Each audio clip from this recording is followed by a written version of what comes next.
परमेश्वर के वचन की ओर, जो परमेश्वर चाहते हैं कि हम सीखें, हम समझें, हम जानें इस बात को।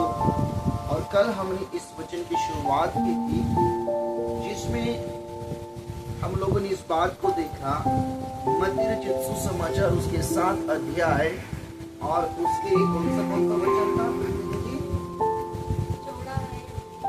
कौन सा वचन था, वचन नंबर क्या था? मत्ती 7, हाँ 13 और 14 वचन, 13 और 14 वचन के अंदर में वहां पर जो है कुछ इस प्रकार से जो है लिखा हुआ था। बड़े ध्यान से आप सुनना, क्योंकि उसमें कुछ इस प्रकार से लिखा हुआ था। वहां लिखा था फाटक, वहां लिखा था रास्ता, और वहां पर थे जो है लोगों के विषय में जी। वहां फाटक, रास्ता और भीड़ के लोगों के विषय में। और वहां पर पता चलता है चौड़े रास्ते से कितने लोग जाते हैं और सकरे रास्ते से कितने लोग जाते हैं। कितने लोग जा रहे थे सकरे रास्ते से? छोटे रास्ते से बहुत कम लोग जा रहे थे, और चौड़े रास्ते से बहुत अधिक। बाइबल में लिखा है बहुतेरे उस रास्ते से प्रवेश करते थे, बहुतेरे उस रास्ते से प्रवेश करते थे, और बहुत थोड़े, बहुत कम बाइबल में लिखा है जो सकरे रास्ते से प्रवेश कर रहे थे।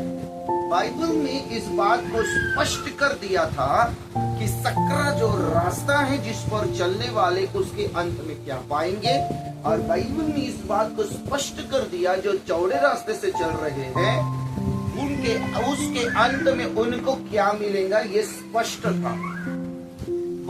ये स्पष्ट है कि जो चौड़े रास्ते से जा रहे हैं उनके रास्ते में अंत में क्या है?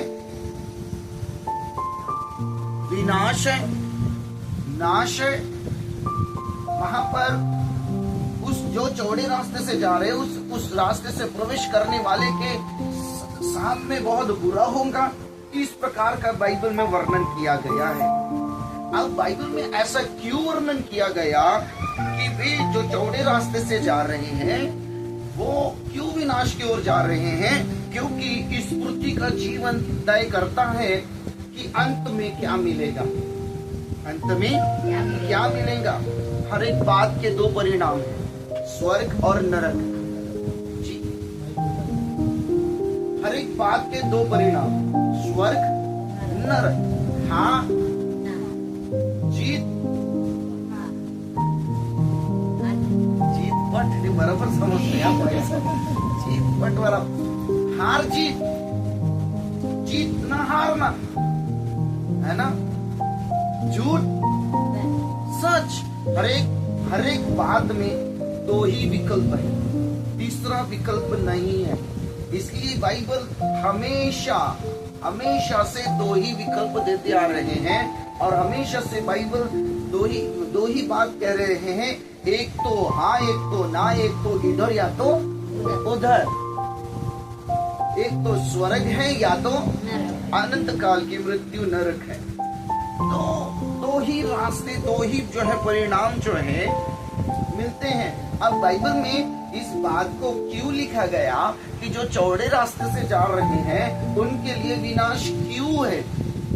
क्यों है? क्योंकि वो इस पृथ्वी पर कैसा जीवन जी रहे हैं? 2 तरीके का जीवन। पहला, मुझे किसी की रोक टोक पसंद नहीं है। मुझे कोई रोके, मुझे झूठ बोलने से कोई रोके मुझे पसंद, मुझे लालच करने से रोके मुझे वो पसंद, मुझे जो है लूटने से कोई रोके मुझे पसंद नहीं है। पहली बात जो उनके विनाश का कारण है वो है मुझे किसी चीज की रोक टोक नहीं चाहिए। पास्टर भी बोले तो मैं नहीं सुनूंगा, मुझे रोकने वाला पास्टर नहीं चाहिए, मुझे टोकने वाला पास्टर नहीं चाहिए, मुझे रोकने वाले माँ बाप नहीं चाहिए, मुझे रोकने वाले जो है माता पिता भाई बहन नहीं चाहिए, मुझे रोकने वाले मुझे अगुवे नहीं चाहिए, मुझे अपनी मर्जी से करना है। दूसरी बात है उसमें, पहला है मुझे कोई रोक टोक नहीं चाहिए, और दूसरी बात है उसमें मनमानी, मनमानी करना है मुझे। कैसे करना है भाई? मुझे ऐसा जीवन जीना है जो मैं अपने मर्जी से जीऊंगा। मैं क्यों मेरे माँ बाप की मर्जी से जीऊंगा? मैं क्यों पास्टर की मर्जी से जीऊंगा? मैं क्यों बड़े लोगों की मर्जी से जीऊंगा? मेरा जीवन है। आजकल बच्चे बोलते हैं ना, आजकल लोग बोलते हैं, कलीसिया में भी लोग बोलते हैं, संसार में भी लोग बोलते हैं, मुझे कैसा जीवन जीना है? अपनी मर्जी से जीवन जीना है। और बाइबल में यही बात, एक बड़ा अच्छा उदाहरण बाइबल में एक धनी और एक लाजर के विषय में बताया गया। मनमानी, मुझे मन माना जीवन जीना है, मुझे जैसा मेरा मन चाहता है वैसा जीवन जीना है। इस पृथ्वी पर जी ले भाई, इस पृथ्वी पर जी ले। इस पृथ्वी पर जो मन माना जीवन जीना है तू जी सकता है। इसलिए बाइबल ने स्पष्ट कर दिया, जो इस पृथ्वी ऐसे लोग जो मन माना जीवन जी रहे हैं, ऐसे लोग जो जिनको रोक टोक पसंद नहीं है, ऐसे लोग वो हैं जो चौड़े रास्ते से जा रहे हैं। और चौड़े रास्ते के अंत में क्या है? विनाश, विनाश को पहुंचाता है, ऐसा बाइबल में लिखा है। कई बार विश्वासी भी मनमानी करते हैं। भला आमच्या मनानं आपल्या मर्जीनं मुझे अपने हिसाब से चलना है, मुझे जैसा मुझे बाइबल के वचन के अनुसार मुझे नहीं चलना है, मुझे पास्टर के नियम के अनुसार नहीं चलना है, मुझे अपनी गति के अनुसार, अपने मन के अनुसार, अपनी योजना के अनुसार, अपनी चाहत के अनुसार उसे पूरा करने के लिए जीना है। मुझे व्यभिचार करना है तो व्यभिचार करना है। बाइबल में लिखा है, जब परमेश्वर ने शाऊल नाम के व्यक्ति को, जो ऐसे कुल से आता था, जो उसका कुल बहुत छोटा था, शाऊल नाम का व्यक्ति बहुत छोटी कुल से आता था, जिसको बिन्यामीन का कुल कहते हैं, ऐसे कुल से आता था। परमेश्वर ने उसके ऊपर दृष्टि की और वहां से उसको राजकीय पद में, राजा के पद में बिठाया। इसलिए नहीं बिठाया कि कोई रोक टोक करे तो सुनना नहीं। उसे रोकने वाला कौन था? उसे रोकने वाला जो है परमेश्वर का वचन था। उसे रोकने वाला शमूएल था। उसे जो है मनमानी करने से जो है उसको समझाने वाला परमेश्वर का दास शमूएल था। परमेश्वर का वचन लेकर बार बार शमूएल उसके पास जाता था, लेकिन राजा तो राजा बन गया। चर्च में आने के बाद में सब राजा ही बन जाते हैं। चर्च में आने के बाद में सब राजा ही बन जाते हैं। क्यों? क्योंकि बाइबल में लिखा है भाई, हम राजपदधारी याजकों का समान है। अरे परमेश्वर ने राजा इसलिए बनाया कि तुम उसके अनुसार चलो, उसके मन के अनुसार करो, और इसलिए कि जब वो तुम्हें किसी गलत चीज में टोके तो तुम सुनो। शाऊल की यही बात रही कि शाऊल ने इस पृथ्वी पर कर राजा बनकर जो जीवन जिया वो परमेश्वर को पसंद नहीं आया। दो ही रास्ते हैं, याद रखना। एक रास्ता जो चौड़ा है, जो कहाँ जा रहा है? विनाश की ओर। और एक रास्ता सकरा है जो कहाँ जा रहा है? जीवन की ओर।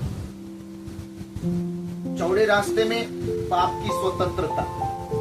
चौड़े रास्ते में मैं नहीं करूंगा क्षमा, तुझे क्या लेना देना, मैं माफ नहीं करूंगा, मैं दया नहीं करूंगा, कोई कुछ भी बोले मुझे अपने मन से जीना है, मैं नहीं करूंगा क्षमा, मुझे नशा करना है, चर्च जाता हूं पर फिर भी मुझे नशा करना है, अपने मन का मर्जी का मालिक हूं, कोई टोके तो मुझे पसंद नहीं है, कोई बोले तो मुझे पसंद नहीं है।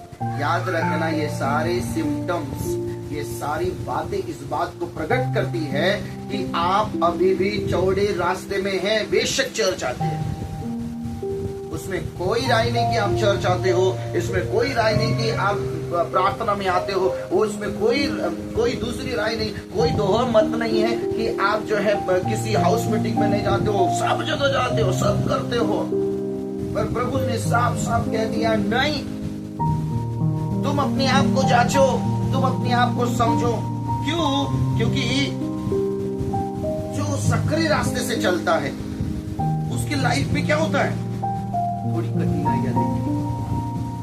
क्या दिखती हैं? कठिनाइयां दिखाई पड़ती है उसके जीवन में। ऐसी कठिनाइयां कि किस प्रकार की कठिनाइयों को वो सहन करता है अपने साथ। वचन कहता है उसको अपने आप पर क्या करना पड़ता है? संयम रखना पड़ता है। क्या करना पड़ता है? संयम रखना पड़ता है। क्या करना पड़ता है? संयम। संयम रखना कोई मामूली बात नहीं है सर। संयम रखना कोई मामूली बात नहीं है। किसी ने गाली दी और उसके बदले में गाली ना आए, ये संयम है? क्या है ये? संयम नहीं है। बहुत आप समझते होंगे कि मसीह जीवन जीना बहुत साधारण, बहुत सिंपल बात है। मसीह जीवन में संयम बहुत जरूरी होता है, और जब हम मसीह में आते हैं तो हमारे अंदर संयम होना बहुत जरूरी होता है। दूसरी चीज, हमें किस चीज के लिए लड़ाई लड़नी पड़ती है? पवित्र जीवन जीने के लिए। इधर शैतान पाप करने के लिए उकसाता है, पाप करने के लिए उकसाता है, और हम काय के लिए लड़ते हैं? मैं पाप नहीं करूंगा, मैं पाप नहीं करूंगा, मैं पाप नहीं करूंगा। और ये क्या चलती है? लड़ाई चलती है। आपको क्या लगता है सकरा जीवन ऐसा ही है क्या? यहाँ पर आपका कितना भी बड़े से बड़ा दुश्मन होगा, आपको उसको क्या करना पड़ेगा? क्षमा करना ही पड़ेगा। क्या मामूली बात है कि मेरे भूषण भाई ने मुझे जो है धोखा दे दिया और मैं उन्हें माफ कर दूं? मेरा उन्होंने जबरदस्ती से ले लिया और मैं उन्हें माफ कर दूं? मेरा बिजनेस उन्होंने छीन लिया और मैं उन्हें माफ कर दूं? मेरे पैसे उन्होंने ले लिए और मैं उन्हें माफ कर दूं? उनके वजह से मेरी बुरी हालत है और मैं उन्हें माफ कर दूं? क्या साधारण बात है? कैसे बनती है? इसलिए तो बड़ा सख्त मार्ग ना, बड़ा कठिन मार्ग बोलते हैं। आज तो 10 रुपए के लिए जो है इंसान को जो है सहन नहीं करता, इसलिए कठिन है सकरा मार्ग। इसलिए कठिन है सकरा मार्ग। सकरा मार्ग ऐसा वैसा नहीं, आप समझ रहे हो। सकरे मार्ग में जब आप चल रहे हो तो आप ऐसा मत समझना, आपको हर एक बात में संघर्ष करना होगा। पवित्र जीवन जीने के लिए संघर्ष, किसी दूसरे को क्षमा कोई मामूली बात नहीं है। और क्षमा तो हम तो ऐसे भी क्षमा बोल सकते हैं, मैंने तो बाहर से होनी चाहिए माफी, अंदर से माफी। नहीं तो बोल तो दिए थे, कर तो दिए थे, हो तो गया था, पर आप कहां से माफी करेंगे? अंदर से माफी। बोल दिए मुंह पे माफी, फिर पलट जाने के बाद में ना और क्या करूं, करना पड़ता भैया, रहते ना सामने, इसलिए हाथ मिलाना पड़ता है। पास्टर रहते हैं ना सामने, या लोग देखते हैं ना, इसलिए हाथ मिलाना पड़ता है। आज्ञा को मानना, पास्टर बोलेंगे, परमेश्वर का वचन समझाएंगे, आज्ञा को मानना पड़ता है। नहीं तो चले हम लोग, इसलिए संघर्ष करना पड़ता है सर। सकरा रास्ता ऐसा वैसा रास्ता नहीं है।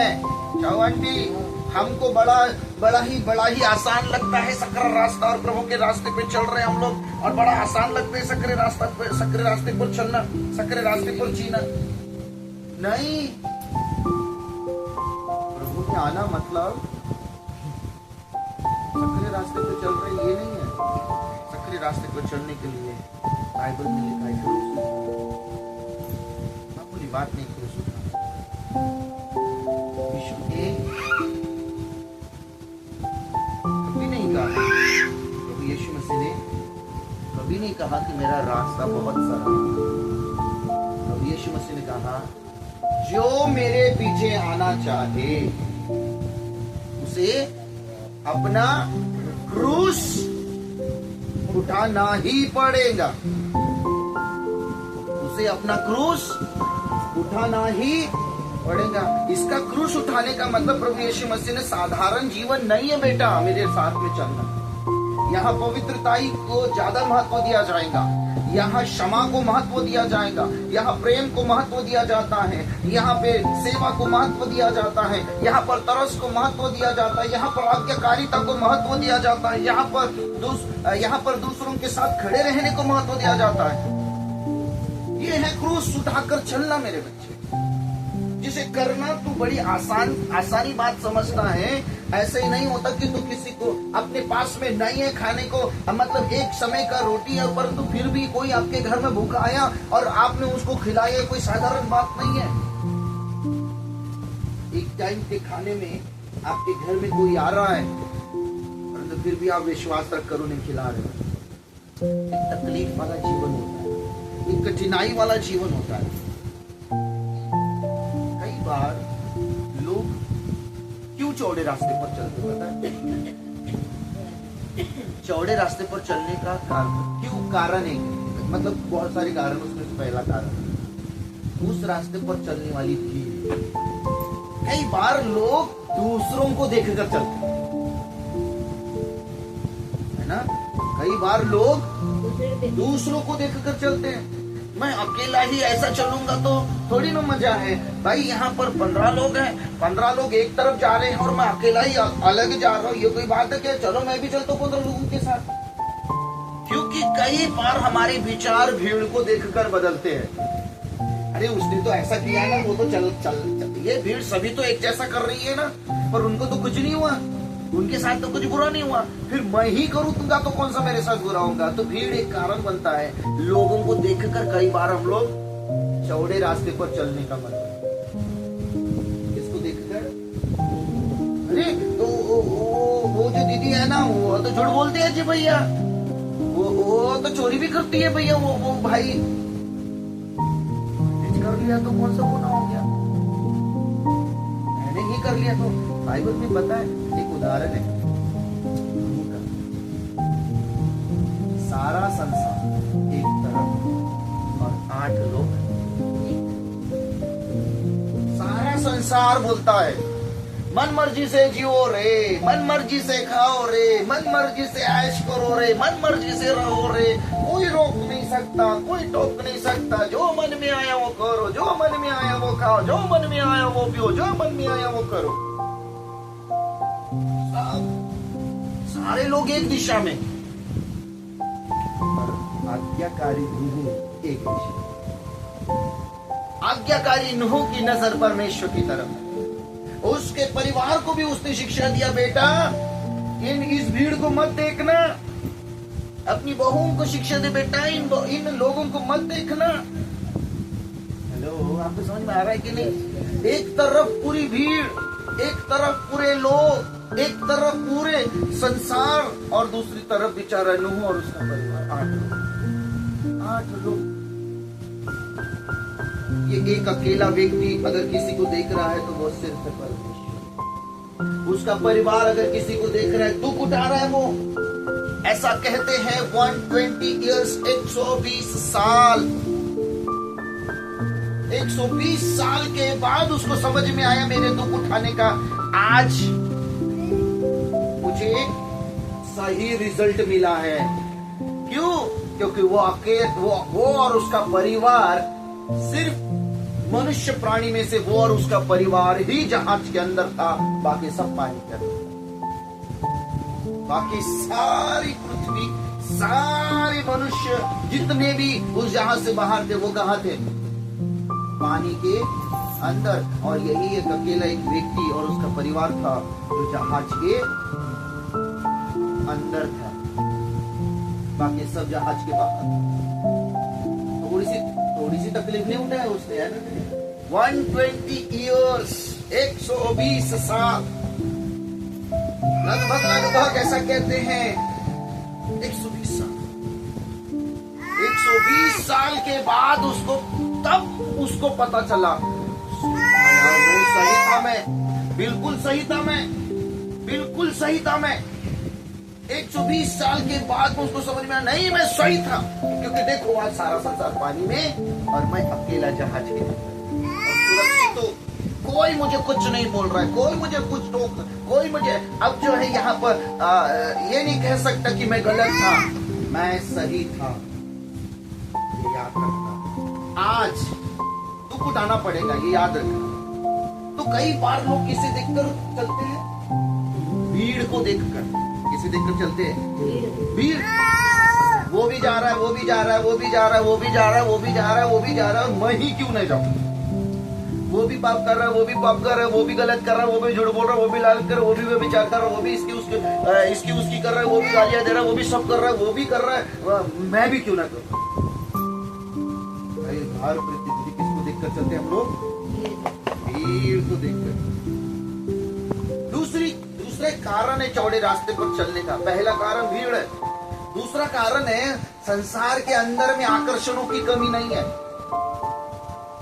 आकर्षण अपनी ओर खींचने वाला, उसको बोलते हैं आकर्षक संसार। क्या कहते हैं? आकर्षक संसार, आकर्षक।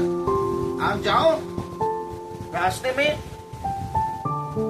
हर चीज आकर्षण वाली है, खाना आकर्षण वाला, पीना आकर्षक वाला, कपड़े आकर्षक वाले, पहनावा आकर्षक वाला। हेलो, सब देखने के बाद में इंसान आकर्षण आकर्षण आकर्षण आकर्षण आकर्षण आकर्षण, हर एक बात में आकर्षण है। और आज इंसान क्यों टेढ़े रास्ते पर चल रहा है? आकर्षक, आकर्षणों की वजह। आकर्षक संसार क्या है? आकर्षक, आकर्षित करने वाला, अपनी ओर खींचने वाला संसार है। क्योंकि उसने ऐसी ऐसी चीजों को डाल के रखा है जो एक साधारण धर्मी व्यक्ति क्या कहता है, कपड़ा ऐसा होता कि नहीं होता? आप लोग होता है दीदी, होता है। क्यों? क्योंकि वो आपकी तो आपको क्या कर रहा है? वो खाना। वैसे कभी मैंने टिकली वाला या श्रृंगार वाला कभी मैंने, आप लोग ही अपना डिसीजन लेते, कभी टिकली लगाना और कभी अपना खुद ही डिसीजन चेंज कर देते हो टिकली नहीं लगाना। मैंने तो कभी से अब जो टिकली नहीं लगाता वो क्या बोलता, कितनी सुंदर सुंदर लगा लेता, कितना कितना सुंदर कान का है, कितनी सुंदर सुंदर कपड़े हैं। ये देखो, हम लोग, ये आकर्षण है, आकर्षण है ये। हम लोग उसकी ओर आकर्षित होते हैं, किसी की साड़ी देखकर, किसी का शर्ट देखकर, किसी के कपड़े देखकर, किसी के घर देखकर, किसी के घर की वस्तुएं देखकर, सोने को देखकर, चांदी को देखकर, संसार को देखकर, लोगों को देखकर, फैशन को देखकर, सब देखकर हम क्या होते हैं? होते हैं कि नहीं होते हैं? बताइए, होते हैं। क्या आसान है? क्या आसान लग रहा है आपको सकरे रास्ते पर चलना? इसलिए आप लोग जरा इस बात को समझ लीजिए और अपने आप को संभाल लीजिए कि मैं कौन से रास्ते पर हूं। अगर मैं आकर्षण में पढ़कर, मसीह में तो हूं, पर मैं आकर्षणों में पढ़कर, संसार के आकर्षणों में पढ़कर अगर मैं जीवन जी रहा हूं, पाप कर रहा हूं, गलतियां कर रहा हूं, किसी ने धोखा दे दिया तो क्या होता? मैं भी दे दे तो चलता है ना?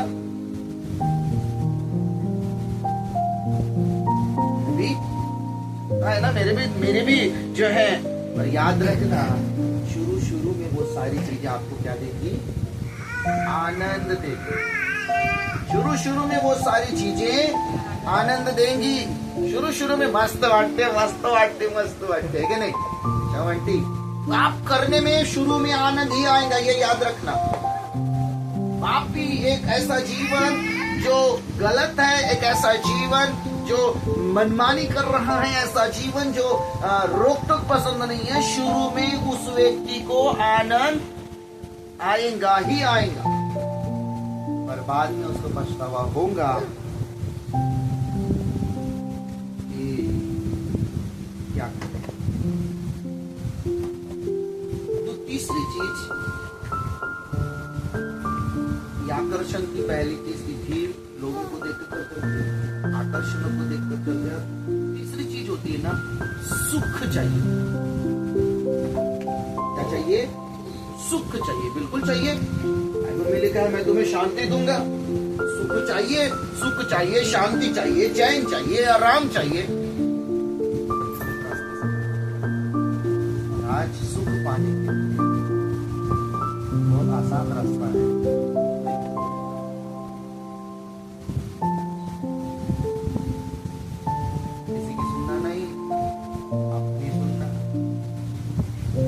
दिल क्या बोलता है उसकी सुनना, वो अच्छा लगता है ना, वही करना। अपने आनंद के लिए कर रहे भाई, हम अपने सुख के लिए कर रहे हैं। वो जो बोल रहा है ना, उसकी सुनना नहीं, वो पागल है। तो पास्टर दीपक उसका दिमाग पता नहीं वो कैसा है, वो पागल है। हाँ, जो अच्छा लगे ना वही करना। बच्चे भी, आप वापस। मम्मी की तरफ ध्यान नहीं देना, जो मन में लगता है ना वही करना, जो अच्छा लगता है ना वही करना।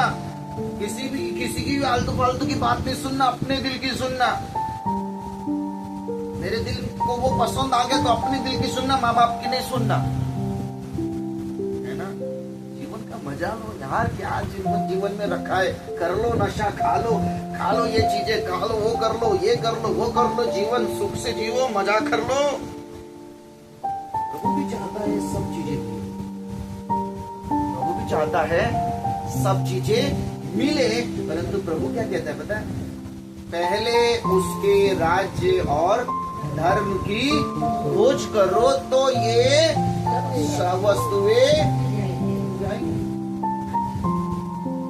हम अपने तरीके से सुख और आनंद पाने की पीछे पड़े, हम अपने तरीके से सुख और आनंद पाने के पीछे। आज हम लोग इस विषय को, कल इसका तीसरा पार्ट हम शांति दीदी के घर में जब हम लोग बैठेंगे तो इसका तीसरा पार्ट देखेंगे। पहला पार्ट हमारी बहन के घर हुआ, दूसरा पार्ट आज हुआ और कल इसका तीसरा पार्ट होगा। क्योंकि हमें भी समय का ध्यान रखना है, समय के अनुसार हम लोग चलेंगे। तो कल हम लोग तीसरे पार्ट के लिए जो है, कल हम जो हमारी हाउस मीटिंग होगी हम वहाँ याद रखना मेरे। आज क्या प्रभु कह रहा है, आज प्रभु कहता है कि भीड़ को देखकर मत चलो। आज प्रभु कहता है आकर्षणों को देखकर मत चलो। आज प्रभु कहता है इस सुख के लिए, पल भर के सुख के लिए